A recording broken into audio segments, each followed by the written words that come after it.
নিজের স্বামীর গোস্ত খুব সুন্দর আয়োজন করে রান্না করে তারই শ্বশুর বাড়ির লোকজনদেরকে দাওয়াত করে খাওয়ানোর আয়োজন করেছে রানিসা। আজকের মতো জীবনের এত সেরা স্বাদের মাংস সে আগে কখনো রান্না করেনি। খাবার টেবিলে প্লেট সাজিয়ে সে এক এক করে সবাইকে পরিবেশন করতে শুরু করে। মেয়েটির শ্বশুর মাংস চিবাতে চিবাতে খুশিতে চোখ বন্ধ করে তৃপ্তির স্বরে বলে, আহা কি স্বাদের মাংস, আমি জীবনেও এত সুস্বাদু মাংস খাইনি বৌমা, আমাকে তুমি আরো এক টুকরা মাংস দাও। মেয়েটি তার শ্বশুরকে প্লেট ভর্তি মাংস তুলে দেয়, কিন্তু তার শ্বশুর জানে না এটি আসলে কিসের মাংস। খেতে খেতে সে জিজ্ঞেস করে, বৌমা আমার ছেলে সাজ্জাদ কোথায়, ওকে তো দেখছি না। স্বামীর বিষয়ে প্রশ্ন করতেই মেয়েটি কিছুটা ভয় পেয়ে যায়। সে আমতা আমতা করে জবাব দেয়, বাবা ও তো ব্যবসার কাজে বিদেশে গিয়েছে। রানিসা খেয়াল করে দেখে সবাই মহা আনন্দে খেতে থাকলেও তার দেবর আশিক খাচ্ছে না। সে খাবারগুলো নিয়ে কেমন সন্দেহের দৃষ্টিতে চেয়ে আছে। আশিক খাবারগুলো না খেয়ে হাত ধুয়েই উঠে চলে যায়। মেয়েটি বুঝতে পারে তার দেবর তাকে কোনোভাবে সন্দেহ করছে, তাই সেও তার পিছু পিছু ছুটে গিয়ে দেখে আশিক অন্য রুমে দাঁড়িয়ে আছে। কি হলো,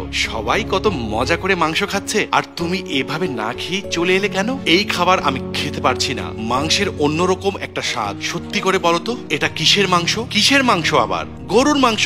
তুমি আমাকে মিথ্যে বলছো, গরুর মাংস এমন হয় না। কেউ টের না পেলেও আমি বুঝতে পেরেছি। আর আমি ভাইয়ার নাম্বারে কল দিয়েছি, তার নাম্বারে কল যাচ্ছে কিন্তু রিসিভ করছে না। ভাইয়া বিদেশে থাকলে তার নাম্বারে কিভাবে কল যাচ্ছে? সবচেয়ে ভয়ঙ্কর কথা কি জানো, আমি আমার প্লেটে মাংসের মধ্যে ভাইয়ার আংটি পেয়েছি। এবার তুমি সত্যিটা বলো। তুমি ঠিকই বলেছো, ওটা কোনো গরুর মাংস নয়, এই মাংস তোমার ভাইয়ের। আমি ওর শরীর টুকরো টুকরো করে রান্না করেছি। তোমার ভাই অত্যন্ত খারাপ একটা লোক ছিল, প্রতিদিন বাসায় ফিরেই আমাকে টর্চার করতো। শুধু এখানেই শেষ নয়, নিজের ব্যবসার জন্য বাইরের পুরুষ মানুষ বাসায় এনে আমার সাথে শারীরিক সম্পর্ক করতে বলতো। শুধু আমাকে না, সে বাইরে থেকে বিভিন্ন মেয়ে নিয়ে আসতো। এক একদিন এক একটা মেয়ে নিয়ে এসে তাদেরকে ধর্ষণ করত। গত 2 দিন আগে একটা ছোট্ট বাচ্চাকে নিয়ে এসে তাকে ধর্ষণ করতে গেলে আমি একটা লাঠি দিয়ে তার মাথায় আঘাত করে তাকে মেরে ফেলি। কথাগুলো শুনে আশিক রীতিমতো হতবাক হয়ে বলে, তুমি আমার ভাইকে মেরেছো, কিন্তু তাই বলে ওর মাংসই আমাদেরকে এভাবে খাওয়াচ্ছ?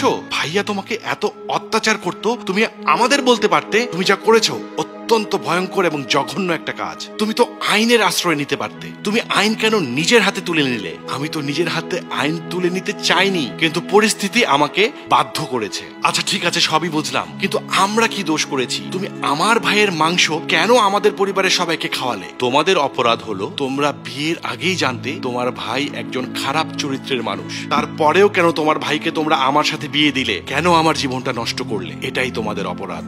একথা শুনে আশিক রেগে গিয়ে বলে, তোমাকে এক্ষুনি আমি পুলিশে দেব। তুমি আমার ভাইকে মেরেছো, তোমাকে মৃত্যুদণ্ডের সাজা দিয়ে আমি ক্ষান্ত হব। এ কথা শুনে রানিসা একটা রহস্যময় হাসি দিয়ে বলে, তোমরা আমাকে নতুন করে কি মারবে? আমি তো সেই দিনই মরে গেছি, যেদিন আমি তোমার ভাইয়ের বউ হয়ে তোমাদের বাসায় এসেছিলাম। আর আমাকে তুমি অমানবিক হিংস্র বলছো? নিজের ভাইয়ের অমানবিকতা তোমার চোখে পড়েনি? তোমরা আমাকে কি পুলিশে দেবে? তোমরা আসার আগেই আমি পুলিশকে ফোন দিয়ে রেখেছি, হয়তোবা পুলিশ এলো বলে। আশিকের মুখে সবকিছু জানার পর পরিবারের সবাই বমি করতে শুরু করে। আশিক সবাইকে ব্যাকুল হয়ে সামলানোর চেষ্টা করতে থাকে। প্রতিনিয়ত শারীরিক ও মানসিক টর্চার একজন মানুষকে এই ধরনের ঘৃণ্য অপরাধের দিকেও নিয়ে যেতে পারে। স্বামী স্ত্রীর মতো এমন পবিত্র সম্পর্কের পরিণতি এমন ঘৃণ্য হতে পারে, এটা কারোরই কাম্য নয়। আজকাল এরকম অমানবিক ঘটনা প্রায় আমাদের সংবাদের শিরোনাম হয়। গল্পটি রূপক অর্থে হলেও এর মূল বক্তব্য অনেক গভীর। তাই আসুন আমরা অতিরঞ্জিত কোনো কিছু না করে আমাদের পরিবারকে নিয়ে সুস্থ